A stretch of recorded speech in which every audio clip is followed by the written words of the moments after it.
Qui est le plus grand de tous les temps, le GOAT du basket? C'est la question qui fait définitivement débat parmi les fans du basketball du monde entier. Il y a globalement trois camps qui s'affrontent sur la question, soit en faveur de Michael Jordan, soit en faveur de LeBron James et le camp des perdus, voilà, soit en faveur de Bill Russell, Will Chamberlain ou encore Kareem Abdul-Jabbar, lol. Cette question ne faisait aucun débat dans les années 90 car Michael Jordan était incontestablement désigné comme le GOAT du fait de ses matchs spectaculaires sur le parquet. Cependant, avec la montée en puissance de LeBron James au cours des dernières années, également connu sous le nom de King of Akron, le statut de GOAT de Michael Jordan est désormais remis en question. LeBron est à sa 19e saison NBA. Cet athlète a définitivement transcendé le vieillissement et fait toujours partie des meilleurs joueurs de la ligue. Ceci n'était pas censé arriver car 99% des joueurs de la NBA atteignent leur pic au milieu de la vingtaine ou fin vingtaine et regressent inexorablement avec l'âge, ces derniers devenant ainsi des boulettes pour leur équipe. King of Akron se bat contre son âge, comme s'il avait une dent contre le temps lui-même. De nombreuses personnes commencent à comparer et à conclure que LeBron est sans aucun doute le GOAT de la NBA. Cela a créé une rivalité dans le monde du basket qui ne s'arrêtera probablement pas de sitôt, sauf dans l'éclosion d'un autre champion qui sait, surpassera à la fois Michael Jordan et LeBron James.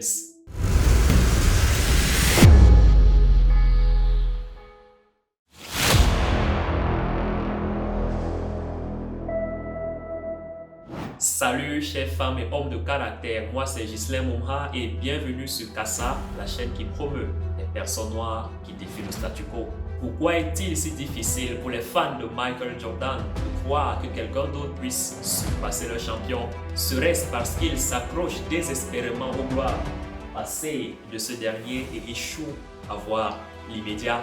Quoi qu'il en soit, ses fans nient avec véhémence l'excellence de LeBron, disant qu'il n'a pas les qualités ni les capacités de dunk et encore moins l'emploi nécessaire au titre de GOAT du basketball. Sans voir l'évidence, ces débats au sujet du GOAT ont créé un clash sans fin sur les réseaux sociaux, dans les bars, sur les terrains, dans tous les coins et recoins où les amateurs de basketball se réunissent. Michael Jordan est mondialement reconnu comme le joueur qui a mis la NBA sous le feu des projecteurs. Ses compétences extraordinaires et son style de jeu passionnant ont fait tourner les têtes et fait vibrer les cœurs dans le monde du basketball. Sa ténacité sur le parquet lui a valu la reconnaissance du plus grand compétiteur de tous les temps. Rien n'était impossible pour Michael qui traversait tout sur son passage pour atteindre son but, à savoir le ballon dans le panier. LeBron James, quant à lui, est le plus grand champion polyvalent du parquet, quel que soit le poste qu'il occupe, il fait largement le job. Sa taille imposante, sa forme athlétique, son agilité et son style de jeu stratégique font de lui un coéquipier digne de ce nom où qu'il aille.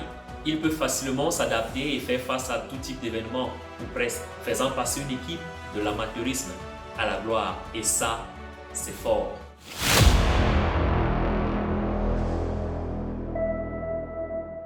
Bien qu'étant charismatique sur le parquet, Michael était connu pour son approche intense et impitoyable du leadership. Il mettait tellement de la pression à ses coéquipiers qu'il était peu enclin à des moments de complicité au sein de l'équipe. Son objectif était d'obtenir la victoire et il faisait généralement recours à des méthodes intimidantes telles que critiquer, rabaisser et même tenir des propos insultants pour obtenir le résultat qu'il souhaitait de l'équipe. Jordan a toujours semblé dur, ce qui lui a valu une réputation de joueur impitoyable qui perdure au sein de la NBA.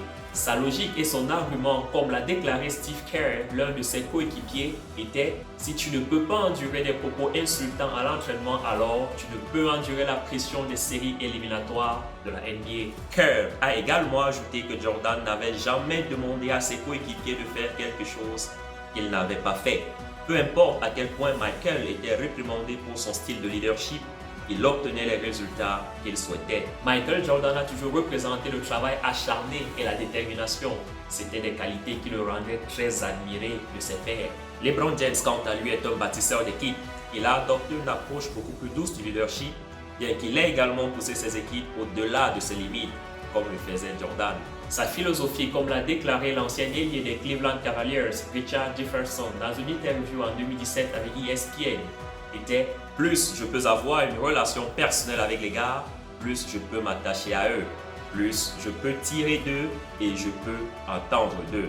Ils sauront que ce n'est jamais à propos de moi, uniquement. Cet état d'esprit a poussé LeBron à accepter plusieurs offres de plusieurs équipes durant sa carrière, contrairement à Michael Jordan qui a à peu près connu une seule équipe au cours de sa carrière.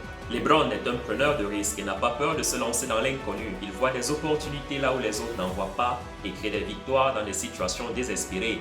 C'est cet excellent trait de travail d'équipe et de leadership qui a poussé LeBron à mener des équipes de talent médiocres vers des victoires exceptionnelles. Avant de continuer, si tu aimes cette vidéo, alors n'hésite pas à la partager, à liker, t'abonner à la chaîne.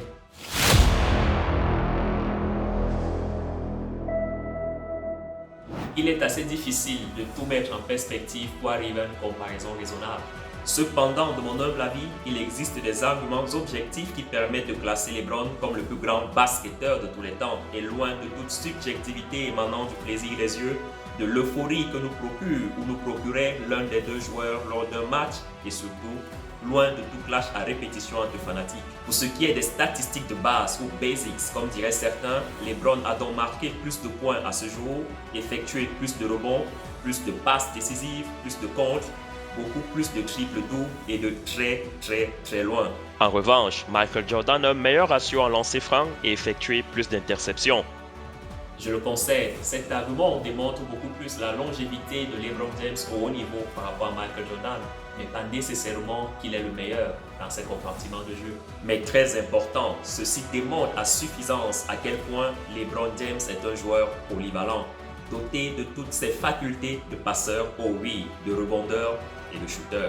En effet, son excellente capacité à manier le ballon lui donne un avantage en position de meneur.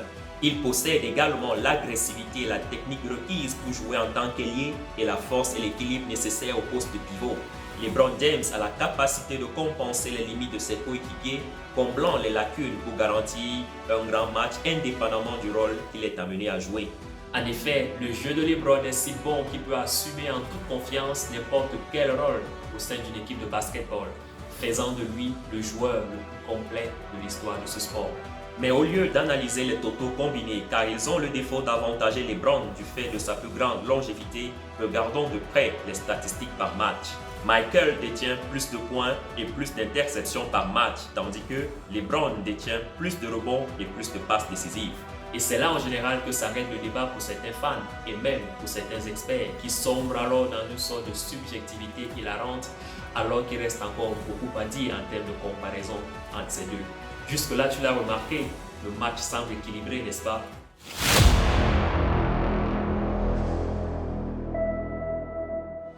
Alors ici, je vais éviter de t'embrouiller et je vais simplifier au maximum, ok?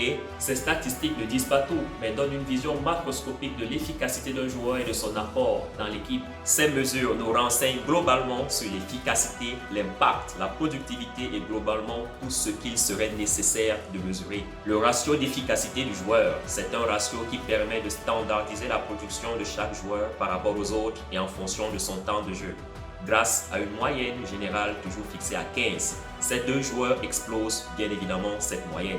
Participation en victoire sur 48, c'est une valeur qui désigne simplement le nombre de victoires auxquelles participe un joueur par plage de 48 minutes. Valeur par rapport aux joueurs de remplacement, c'est simplement une mesure pour estimer la contribution globale de chaque joueur à l'équipe, mesurée par rapport à ce qu'un joueur de remplacement théorique fournirait. Le joueur de remplacement théorique est défini comme un joueur ne faisant pas partie de la rotation normale d'une équipe. Pourcentage de tir réel, c'est une unité qui mesure globalement l'efficacité d'un joueur à shooter le ballon. Michael Jordan est donc supérieur à LeBron James sur deux de ces statistiques, c'est-à-dire globalement, il a participé à plus de victoires de son équipe et est plus efficace que LeBron. En revanche, LeBron est meilleur sur les lancers et de loin plus indispensable à son équipe. Le diable se cache donc dans les détails et tu réalises à quel point les statistiques entre ces deux joueurs sont étrangement proches. Je me demande donc si ce n'est pas par plus fanatisme que certains osent dire qu'il n'y a pas matière à débat. Restons objectifs les amis. Alors, on va faire la distinction entre la question du meilleur joueur et celle du plus grand joueur. Ah, subtil n'est-ce pas? Et jusqu'à présent, Michael est un bien meilleur joueur de basketball que LeBron, mais de très peu, moins que l'épaisseur d'un trait. Mais à ce niveau, on ne pourrait pas encore décider du plus grand joueur de l'histoire sans faire mention des accomplissements, des bagues, des distinctions, de l'intangible, oui bien sûr, cela compte. et de l'impact sur le jeu.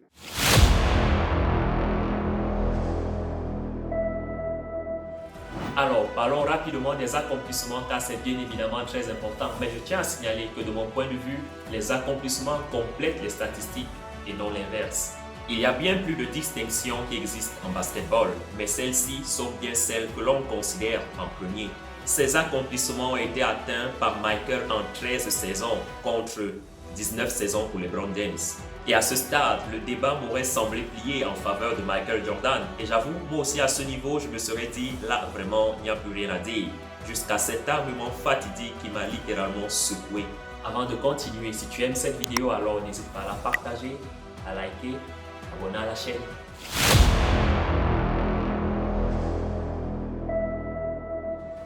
La flamme 2 fois plus lumineuse brûle 2 fois moins longtemps. Citation de Lao Tzu, célèbre philosophe chinois et fondateur du taoïsme. Chaque médaille a son revers. Soit l'on détient la longévité pour soi, ou alors on peut être excellent, voire même exceptionnel, mais sur un laps de temps. A priori, l'on ne peut avoir les deux. Dans les sports en général, le pic de performance est gardé pendant un petit moment et s'ensuit une descente vers les abîmes. Alors, que dirais-tu de la comparaison entre une flamme qui éclaire à 90% de son potentiel, mais qui éclaire bien plus longtemps que la flamme à 100% de son potentiel? C'est à cela que se résume globalement le match entre LeBron James et Michael Jordan. À un moment donné, la flamme qui éclaire à 100% de son intensité se fera juste subjuguer par celle qui éclaire à 90% mais qui ne veut juste jamais s'éteindre. Voici la courbe indiquant la moyenne de la somme des points, passes décisives et rebonds par saison de LeBron James depuis le début de sa carrière. Chacun des points du graphe représente donc la moyenne par saison de la somme de ces éléments. Points, passes décisives et rebonds. Par exemple, en milieu de saison dernière, au moment où a été réalisé ce graphe, LeBron avait réalisé en moyenne 8 passes décisives, 6 rebonds et 30 points par match, soit un total de 44 par match. Alors, en NBA, chaque total au-delà de 40 est exceptionnel, pas juste bon, mais exceptionnel. La production moyenne de LeBron a excédé 40 durant 17 saisons. Alors, qu'en est-il de la coupe de Michael Jordan illustrant l'ensemble de sa carrière? Et ceci est alors l'argument massue en faveur de LeBron James et pour moi, le coup de grâce, le moment où tout argumentaire doit s'arrêter net. LeBron James a donc maintenu l'excellence bien plus longtemps que Michael Jordan et de très loin. Bien que les chiffres ne constituent qu'une partie de l'argumentaire, mais pas des moindres, il arrive juste un moment où ces mêmes chiffres te foutent une telle gifle qu'il est juste impossible de les ignorer. Et pour tous ceux qui seraient tentés de penser qu'il y a d'autres joueurs qui étaient tout aussi bons à cette étape de leur carrière, alors vous voulez dire Karim, Kobe ou Karl Malone, LeBron James est en passe de devenir le seul joueur à réaliser l'exploit des 30 000, 10 000, 10 000 ou 30 000 points, 10 000 passes décisives, 10 000 rebonds. À moins d'une grave blessure, il va battre le record de Karim Abdul-Jabbar en termes de nombre de points. Il sera certainement le joueur avec le plus grand nombre de matchs professionnels. Il détient déjà le record des sélections en équipe type NBA. Bref, je crois que je n'ai plus besoin d'en dire plus. Michael Jordan n'est pas resté très longtemps dans le jeu car son corps commençait à faiblir et ses performances se détérioraient avec le temps. Il a eu l'intelligence de se retirer au sommet de sa carrière, évitant sagement la détérioration évidente qui aurait entaché sa trajectoire de carrière. LeBron, qui a commencé sa carrière dès l'âge de 16 ans, est toujours en plein essor à 38 ans. À cela s'ajoute la capacité de LeBron James à maintenir un si haut niveau de performance pendant une très longue période. Depuis qu'il a commencé, il n'a jamais cédé, atteignant le sommet et restant au sommet. La résilience de LeBron n'a d'égal que la détermination de Michael à garder le dessus à chaque match. Pour Michael, les tactiques d'intimidation et la confrontation étaient une nécessité sur le terrain de basket. Il réussissait à intimider son adversaire, éliminant tous ceux qui osaient rivaliser avec sa domination. Ses capacités de dunk et dans les airs lui ont valu le surnom de His Airness. Tout au long de l'histoire de la NBA, il n'y a jamais eu un joueur avec un style de jeu aussi accrocheur que celui de Michael Jordan. Avant de continuer, si tu aimes cette vidéo, alors n'hésite pas à la partager, à liker, abonner à la chaîne.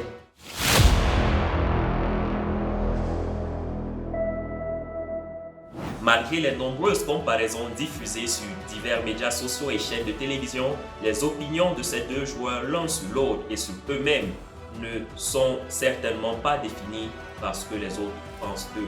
De plusieurs interviews et déclarations à la télévision et sur les réseaux sociaux, une chose ressort comme une évidence. Michael et LeBron se respectent mutuellement et essayent autant que possible de ne pas se laisser prendre dans le clash du GOAT.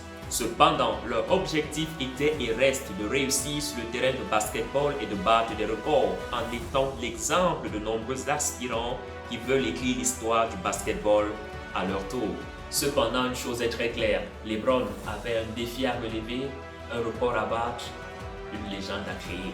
Même si certains ne veulent peut-être pas entendre cela du fait de leur nostalgie du passé, une chose est claire, c'est que LeBron James, tel une tempête, souffle sur les parquets, établit son éminence et se présente à partir de ces moments comme le GOAT.